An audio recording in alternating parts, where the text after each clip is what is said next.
You don't like to talk then? Well, not really. Sometimes if there's something to say, but there's really nothing to say these days. George Harrison never raised his voice. He rarely lashed out in interviews. And yet, within the Beatles, he carried a quiet bitterness that grew darker with time. It wasn't loud, it wasn't public, but it was real, and it was personal. Hidden beneath his meditative calm and spiritual pursuits was a grudge that never fully healed: the silent underdog. In the early 1960s, George Harrison was just a teenager riding a school bus in Liverpool when he met Paul McCartney. They shared chords, traded records, and bonded over a love of skiffle and rock and roll.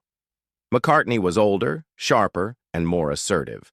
George, quiet and impressionable, was drawn to Paul's confidence, and later, to John Lennon's brilliance. When he joined Lennon's group, the Quarrymen, in 1958, he was only 15.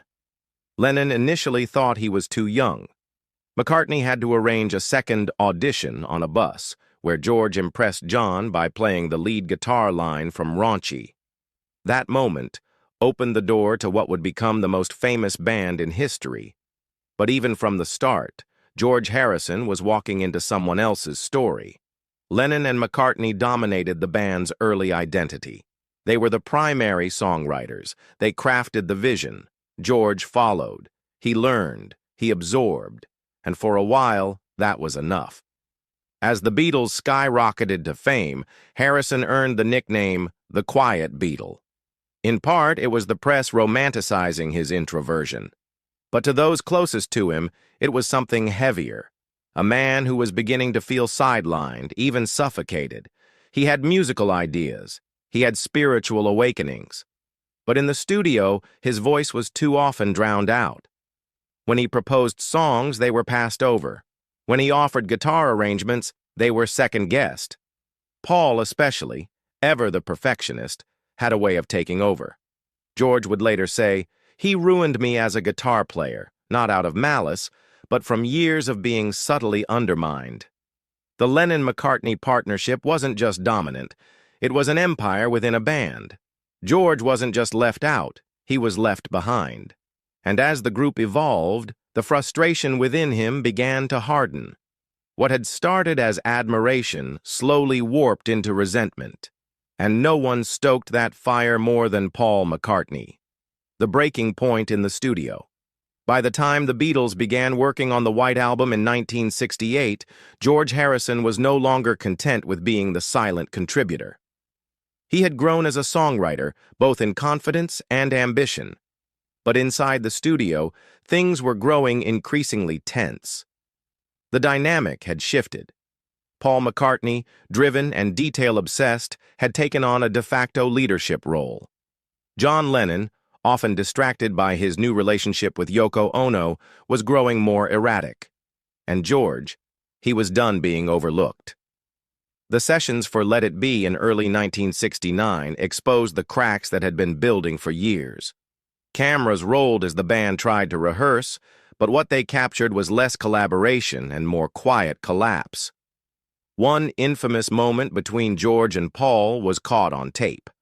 Paul was trying to direct Harrison's guitar part on the song Two of Us.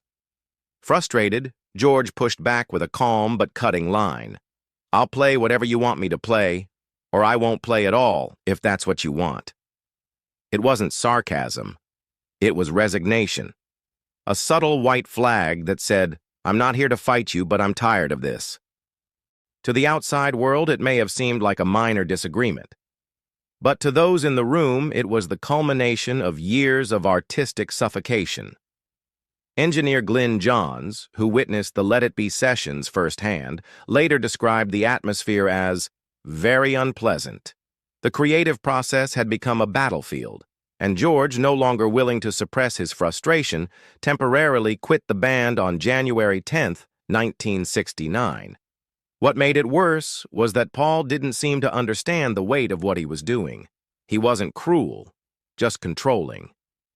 McCartney had a vision, and he wanted everyone to follow it, even if it meant steamrolling their ideas. George had finally reached his limit, After returning to the band a few days later under new terms, he began working on songs like Something and Here Comes the Sun, masterpieces that proved what he was capable of when he was simply left alone. But the damage wasn't undone. The rift between George and Paul had widened into something more permanent. And while George may have returned to the band, a part of him had already moved on. When friendship turned cold. The Beatles officially broke up in 1970, but for George Harrison, the split wasn't just professional, it was deeply personal. While the media focused on the feud between John Lennon and Paul McCartney, Harrison was quietly cutting his own emotional ties, especially with Paul. The public saw polite interviews and staged reunions, but behind the scenes, George was struggling to let go of the resentment that had been building for years. In 1971, Harrison released All Things Must Pass, a solo album filled with songs that had been rejected or sidelined during his time with the Beatles. It was a creative and commercial triumph, and it didn't go unnoticed by his former bandmates. One track in particular, Wah Wah, stood out. On the surface, it sounded upbeat, but lyrically, it was biting. The title was a metaphor for the emotional noise and frustration George endured, and many interpreted the song as a thinly veiled jab at Paul McCartney's domineering behavior during their final years as a group. The bitterness didn't stop there. In 1973, Harrison released Sue Me, Sue You Blues, another pointed commentary, this time about the legal battles that followed the breakup. While the song addressed the group as a whole, it was clear that much of his frustration was aimed at McCartney, who had initiated the lawsuit to dissolve the Beatles' business partnership. That move, while necessary, felt like betrayal to Harrison, not just because of the court drama, but because it cemented how far apart they had grown. Even Harrison's ex-wife, Pattie Boyd, later said that George never truly liked Paul's personality. She described how George would come home from recording sessions filled with anger, overwhelmed by the constant arguments, especially with Paul. They tolerated each other, she said, but I don't think they really loved each other. Professionally, they made brief attempts to work together again. In 1994, the surviving Beatles reunited for the Anthology project, but even then, old habits resurfaced. George still found Paul difficult.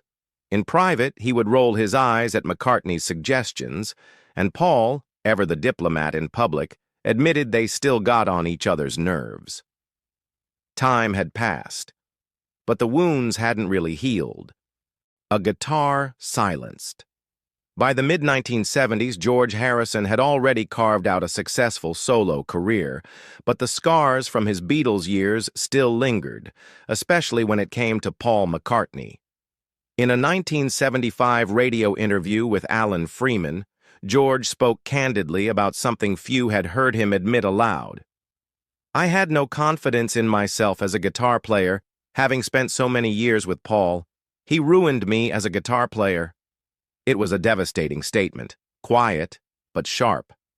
Coming from a man revered for his guitar work on songs like Something and While My Guitar Gently Weeps, the comment revealed how psychologically damaging those years under McCartney's influence had been. George wasn't saying Paul had done it maliciously. What he meant was that the years of being overshadowed, second-guessed, and micromanaged had drained him of creative confidence. He'd spent too much time playing what someone else wanted, and too little time being heard on his own terms. This internal conflict didn't just affect his playing, it affected how he viewed collaboration. In the same period, George confessed he would gladly join a band with John Lennon again, but not with Paul.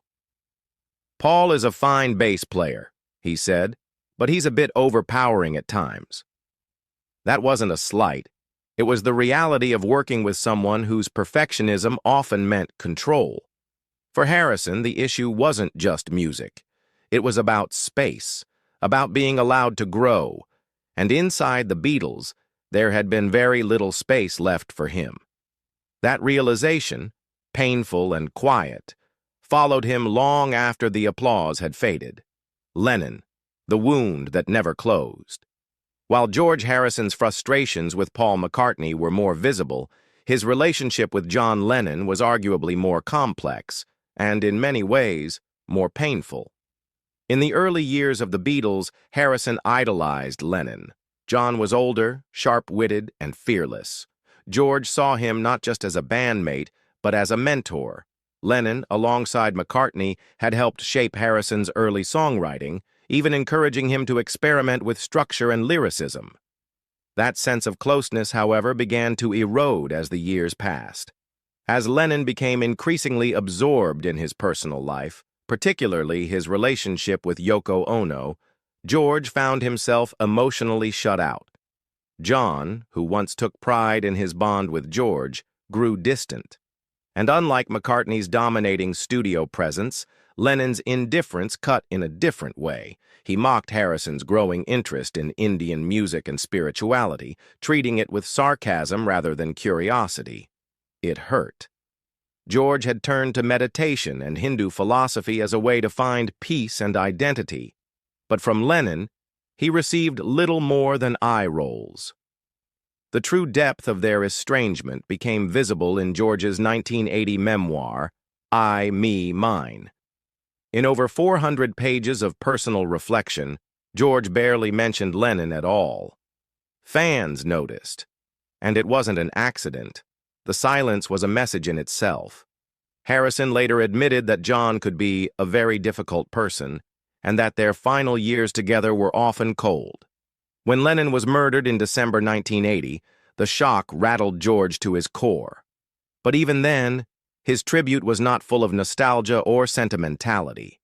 Instead, Harrison expressed his grief through music, all those years ago, a song that was both homage and subtle reckoning. It remembered the early bond, yes, but it didn't pretend the pain had never happened. In later interviews, Harrison spoke more softly about Lennon. Age and distance had allowed him to reflect. He acknowledged John's genius and their complicated history, but the emotional scar never really faded. For Harrison, Lennon was someone he had once followed blindly, and someone who had later made him feel invisible. That kind of wound doesn't heal easily, even with time. The final years, the final words. As the 1990s came to a close, George Harrison had largely stepped out of the Beatles' shadow, at least in public. He was no longer the young guitarist fighting for space on an album. By then, he had become a respected solo artist, a quiet philanthropist, and a spiritual thinker. Yet, despite his peaceful exterior, the emotional residue from his years with the Beatles still lingered. Harrison rarely talked about the band unless prompted. When he did, his tone was dry, reflective, and often tinged with irony. He didn't romanticize the past. He told the truth, or at least his version of it. In one interview, when asked if he missed being in the Beatles, he replied, "Not with the others, no." That remark, while humorous on the surface, revealed just how deep the wounds went. In 1994, George reunited with Paul McCartney and Ringo Starr for the Beatles Anthology project. It was a media sensation. For the first time since their split, the surviving members were back in the same room, working on music together, completing John Lennon's unfinished demos, Free as a Bird and Real Love. To fans, it was a moment of healing, but insiders saw a different story. Old dynamics quickly returned. George bristled under Paul's direction. When asked in an interview how it felt to be back in the studio with McCartney, Harrison replied, "It was like going back to school." Producer Jeff Lynne, who had worked with George in the Traveling Wilburys and helped produce the anthology recordings, later recalled how George rolled his eyes whenever Paul got too controlling. McCartney, to his credit, later admitted that the old patterns never really disappeared. "We got on each other's nerves, but we got through it." By 1997, Harrison was diagnosed with throat cancer. He received radiation treatment and briefly went into remission, but the disease returned, this time in his lungs and brain. During these final years, he lived mostly out of the public eye, spending time with his wife Olivia and son Donnie at their home in Friar Park, a sprawling Victorian estate in Henley-on-Thames. Even in the face of illness, George's wit remained intact. In a 2001 Yahoo online chat, one of his last public appearances, he was asked, "Does Paul still annoy you?" George didn't answer directly. Instead, he quoted an old Victorian proverb, "Scan not a friend with a microscopic glass. You know his faults, then let his foibles pass." It was vintage Harisson, philosophical, elegant, but unmistakably pointed. As his condition worsened, Harisson was visited by old friends. One of them was Paul McCartney. The meeting was quiet and personal. Paul later described how they sat together, holding hands, a gesture neither would have made in their younger years. "He was my baby brother," Paul said in a 2008 interview. "We joked. We talked about silly things. It was like we were dreaming." George Harisson died on November 29, 2001, at a friend's home in Los Angeles, surrounded by his loved ones. His final words, according to Olivia, were simple: "Love one another." But even in death, the complexities of his relationships remained. While Paul grieved publicly and spoke warmly of George in interviews, the unspoken tension between them had never fully dissolved. The forgiveness, if it came, was quiet, incomplete, and perhaps one-sided. George Harisson left behind a legacy of music, spiritual searching, and quiet rebellion. He had never been the loudest Beatle, but his pain was real, and his silence spoke volumes. Through the decades, there had been admiration, there had been love, but there had also been bitterness. And in the end, there were some people George Harisson simply could never fully forgive. Do you think George and Paul ever truly made peace before George passed away? Let us know what you think in the comments. And if you enjoyed this story, don't forget to like, subscribe, and turn on notifications for more untold music history.